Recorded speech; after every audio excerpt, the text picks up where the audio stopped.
Jimmy Kempski, PhillyVoice.com.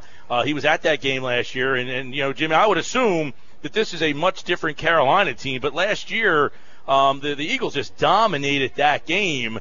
I'm assuming that they don't look at this Carolina team as a pushover, though. Yeah, it's funny. Like, I'll rewatch the games over the off season, and just see what I can pick up.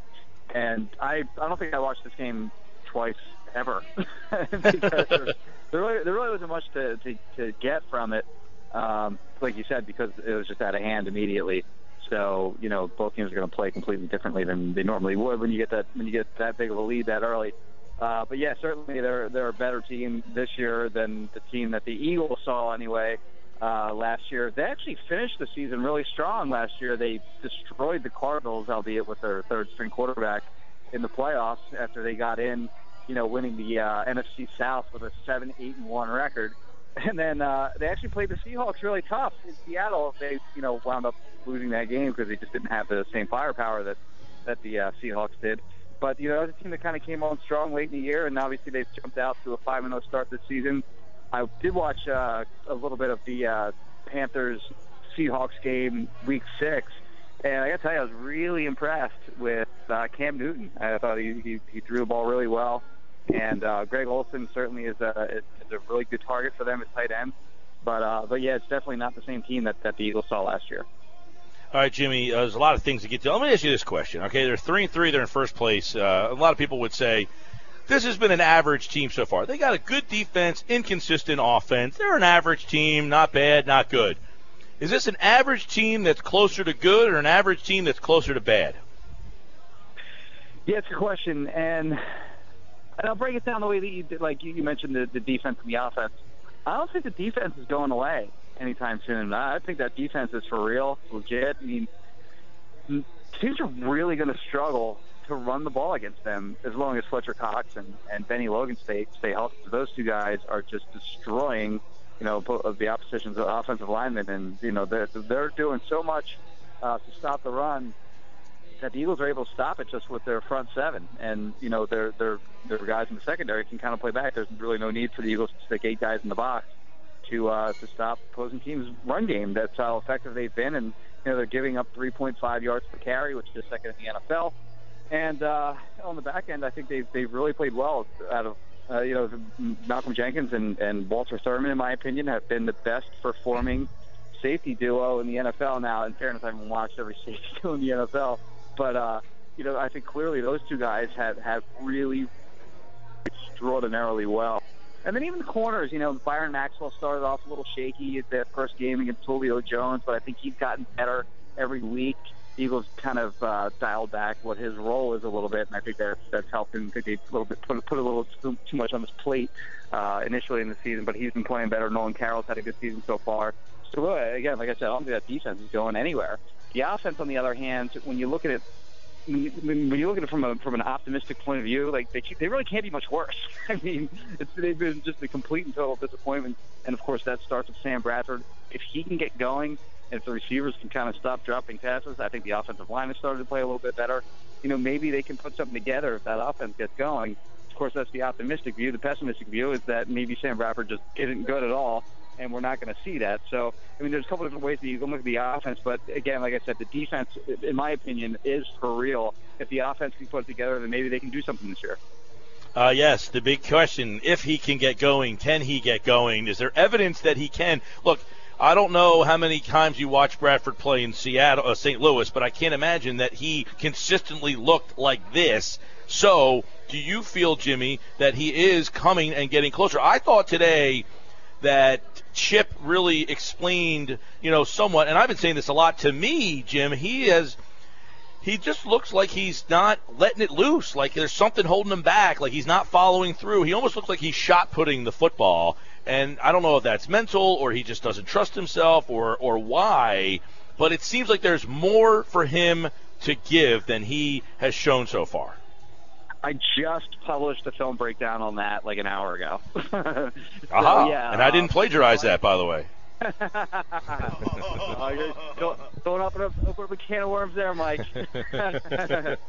But yeah, so just did a full breakdown on that, and you're right. Chip said something about that today in the press conference. First of all, he was asked, like, one of the first questions he was asked was whether, he thought that Sam Bradford's issues so far this year are mental, in that, has he gotten over the consecutive ACL tears? And Chip's answer was no. I don't think he's favoring his the one leg over the other or anything like that, and nothing that we've seen in training or in any of the games really kind of meets that out. Then later in the press conference, he was asked, why is he leaving so many throws short? Short, and he right? said what you just said. He's not letting it rip. He said that he thinks he's just kind of, and he didn't say that. These weren't his words. These are my words. He's kind of babying it. He's kind of babying his throws. They're not getting there. And then we saw in the Saints game, he threw actually not even red zone interceptions, but threw 2 interceptions into the end zone. The first one was just hideous on the one that he tried to get to Riley Cooper, who was, in my opinion, pretty wide open and just left short and made a pretty easy play on the Saints defender. And then the second one he left a little short, and defender made a good diving catch on that, but that was underthrown. You saw the Zach Ertz, the ball that was intended for Zach Ertz last week against the Giants. That's a ball that, frankly, I don't think you should have thrown in the first place. But if you are going to throw it, either put it out the back of the end zone, or you really only got to give just your receiver the only chance to catch that ball. So it's either going to be him catching it or it's going to be incomplete. He left that way short, and Landon Collins picked it off. Yeah, and Dallas game, he left just a hideously short ball to Jordan Matthews on the corner route, and then even again when they have good results. You saw the pass that he threw to Riley Cooper. That was for a touchdown, right. The deep ball, and that was wildly short. The two defensive backs in that play were toast, and both of them actually had a chance to get over there and break up that play, but it wound up in the hands of Riley Cooper for a touchdown. So, yeah, I agree. I think that he certainly is not letting it rip.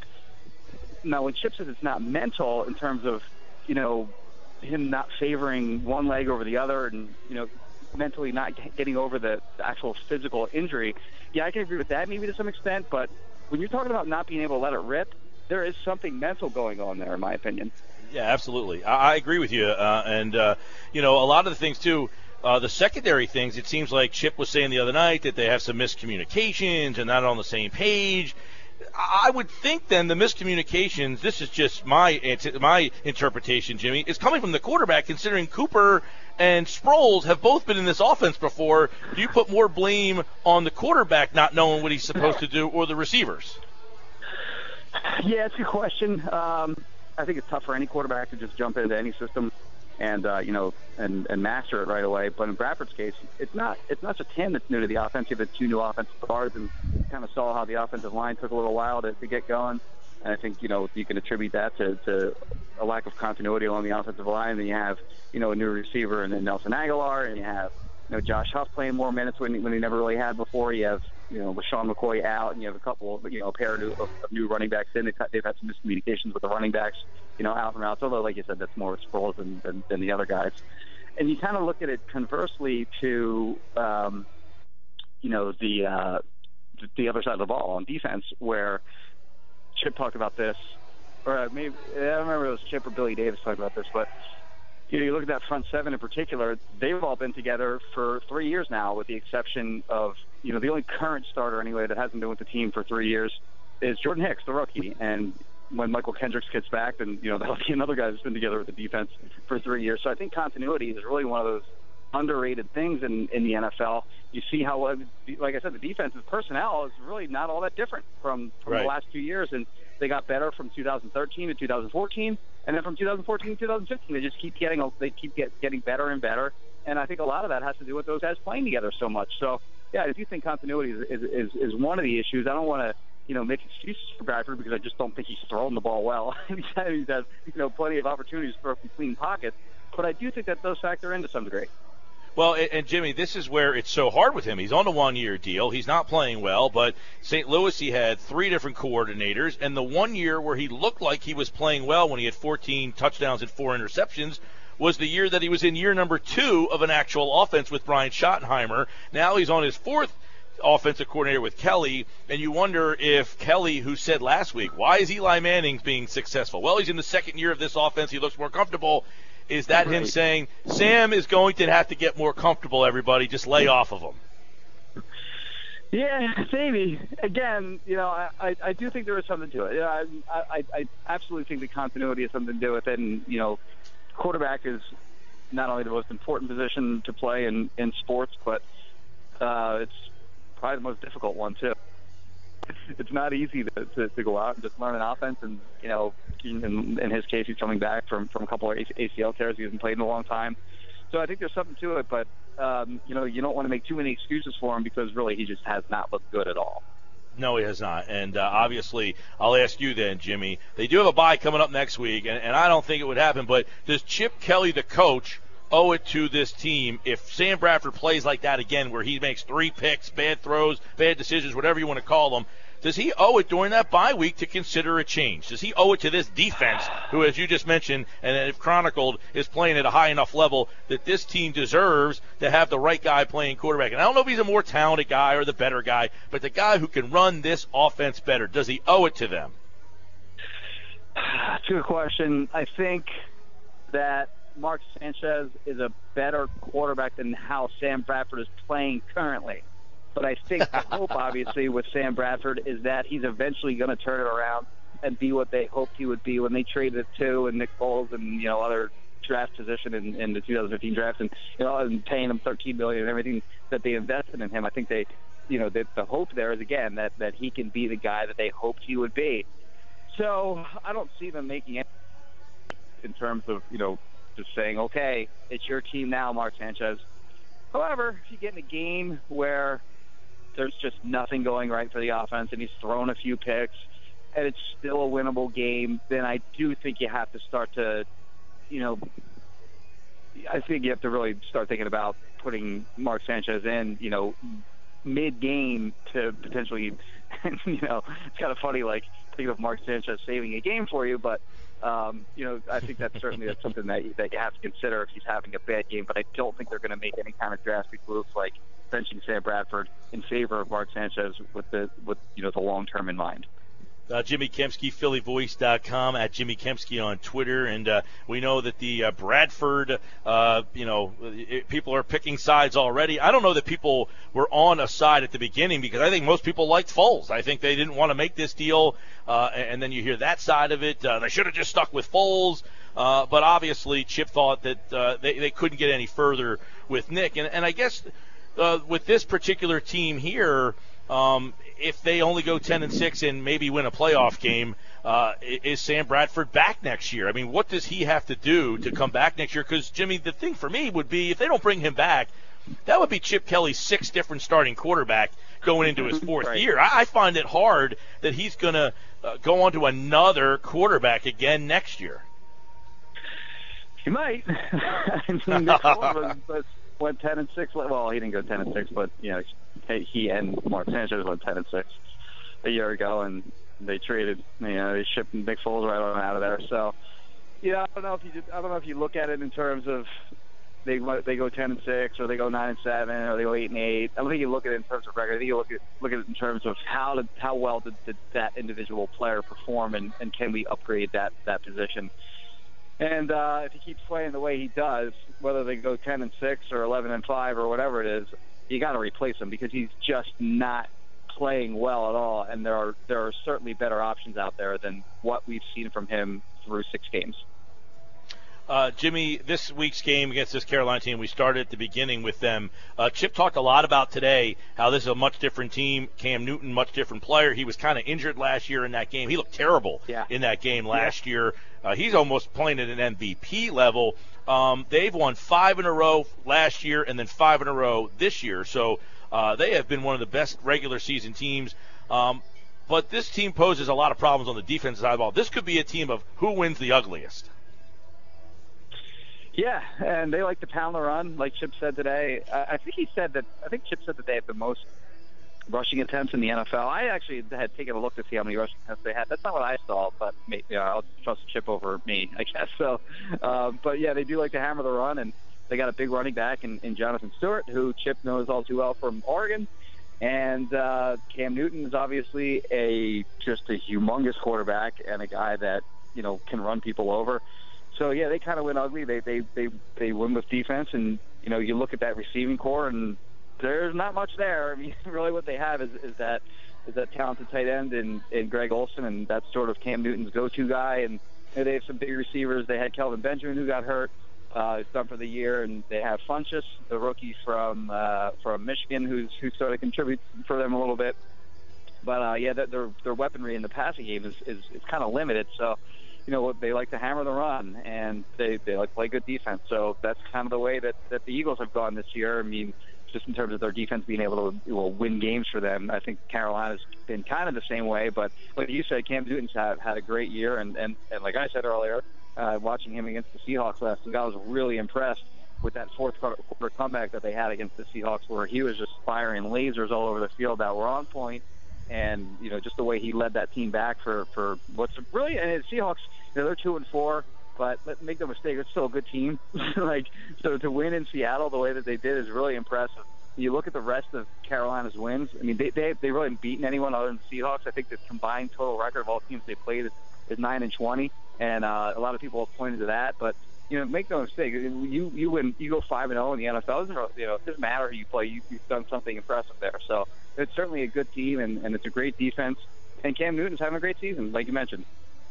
Yeah, and people forget they've won the South, albeit with not great records the last couple of years. So, they do have a lot of experience. They've been building towards this, and they're a very good defensive team. And, this would be a week where the Eagles might struggle on offense again with this defense out there. But one thing that I find interesting in this particular game here, as you mentioned, Hicks has been playing really well. But Kendricks, if he's able to play, what is the role of Michael Kendricks when he is able to return? Well, for him, it's can he practice all week? And if he can't, then he's not going to be a big part of the game plan. So I would imagine that he won't, and that's my opinion. I don't know for certain. Right. I would imagine that he wouldn't be a big part of the game plan. And why would you rush him back when you have a guy like Jordan Hicks who's played so well, and D'Amico Ryans, who is limited in some things. You don't want him covering tight ends or running backs man to man out in space, but has certainly been a big factor in recent games. And that interception that he had against the Giants last week really kind of turned the tide of that game. And a big reason that they won that game was the play that he made where he wrestled the ball away from the tight end there. So those two guys are playing great. So there's really no need to rush Kendricks back. And you know what? Even Najee Good has been good when he's gotten some snaps. So, you have some talent and you have some depth there at that inside linebacker position, which we all kind of scoffed at before the season began. Really, the Eagles kind of come out looking really smart on that one when Kendricks and Kiko Alonso did go down to injuries, and they've had some guys step in and play extraordinarily well. So, yeah, I don't think there's any need to rush him back. If they do bring him back, and he is going to play, I think you ease him back in, give him limited number of snaps, get him out there, let him use his athleticism. But I don't think you want to expose him too much, especially when you're heading into that bye week, and it gives them another 2 weeks to get healthy for their eighth game of the season. Well, Jimmy, and we're talking about continuity, and they've been playing so well without Kendricks and Alonso. Yeah, Alonso wants to target a comeback in Week 9 against the Cowboys, and it's like, is that going to break up the continuity? Right. Yeah. It's a good. Who starts the first Michael Kendricks is going to be traded rumor? That's what I want to know. Oh, don't give me ideas. But yeah, that's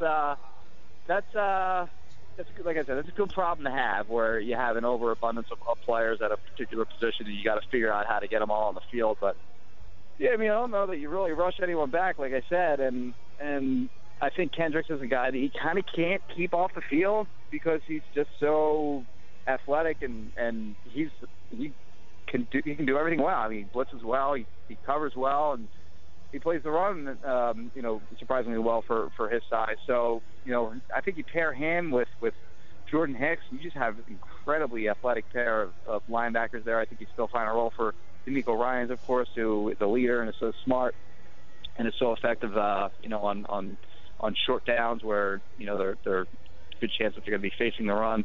And I don't know what you do with Kiko Alonso. I mean, I don't know where he fits in at that point. Certainly he's got good cover skills. Maybe he finds a role on second and third and long. But, they have some options at their disposal. I have no idea how they'll deploy those guys when they're all back and healthy. But, again, like I said, it's a good problem to have. Jimmy Kempski is with us here as the Eagles. By the way, probably for the last 15 minutes, I'm watching the NFL Network, and Sam Bradford has been on the screen the entire time. It is obvious that there's a lot of people questioning him and talking about what is right. moving forward for him, and it seems like he has become such a big story. How do you think Sam is handling it? I mean, here's a guy in St. Louis, not a lot of coverage for the Rams. I mean, they're not. I would assume the baseball team gets more publicity almost down there than the football team does. Yeah. How is he handling all of the negativity and the criticism? I couldn't tell you. I had no idea. I mean, when he speaks in front of reporters, he seems fine. He seems he can handle. He seems like he can handle himself. Kind of demeanor never really changes when he speaks with us. So beyond that, in terms of how he is when we're not around, I wouldn't know because we're not around. So yeah. I don't know if it's affecting him in any way. But I mean, he's a guy that's been kind of he's a big time quarterback in college. Certainly had a high expectation coming in the league, being the number 1 overall pick. So I don't think he's he's certainly used to having high expectations, and Yeah. I hate to slam like this, but having high expectations and not living up to them. So he's kind of used to this role, I would think at this point. But I don't think you want to hear negative things when you're a player, and I think some players handle it in a positive way where it motivates them and they go out and they play well, and that'll beat some other guys down. I don't know what Sam Bradford is. I think Eagles fans would hope that it's the former. Last one for you, Jimmy, on the injuries. Aguilar and Cooper, both wide receivers, did not practice today. I would assume that Aguilar seems to be further away from Cooper, but is there a possibility that both those guys might not go? Well, with Cooper, yeah, and I don't know exactly how injured those guys are. With Cooper, I think that's a guy that can kind of miss some practices and step right back in and play. With a guy like Aguilar being a rookie, we saw against the Eagles play week 4. I'm losing my mind already. Oh, the Redskins. So against the Redskins, Josh Huff didn't really practice the week leading up to that game. He was ready to go by the time but by game day, but because he hadn't practiced with the team all week and he wasn't part of the game plan, he barely saw any snaps. He was really only used as a kick returner, or rather a guy that just watched the ball sail over his head in the back of the end zone. But so the Eagles are hesitant to play guys that don't practice all week because they don't want to build a game plan around a guy that might not play. So I don't think that you'll see Aguilar get any kind of significant snaps if he can't practice throughout the week, whereas Cooper's been in this offense for a long time now. I don't think he'll kind of miss a beat in that regard. But as far as how injured either of those two guys are, I don't know. All right, obviously that's something that is very fluid, and Chip doesn't give a whole heck of a lot. Jimmy Kempski at Jimmy Kempski on Twitter, PhillyVoice.com for all of the Eagles coverage leading up. Read that piece on Sam Bradford. It's pretty good stuff on Bradford. If a lot of people on both sides of the coin, and we'll get another test from him on Sunday night, which you can hear right here on 97.3. All right, Jimmy, always a pleasure, pal. Take care. Thanks, Mike. Appreciate it.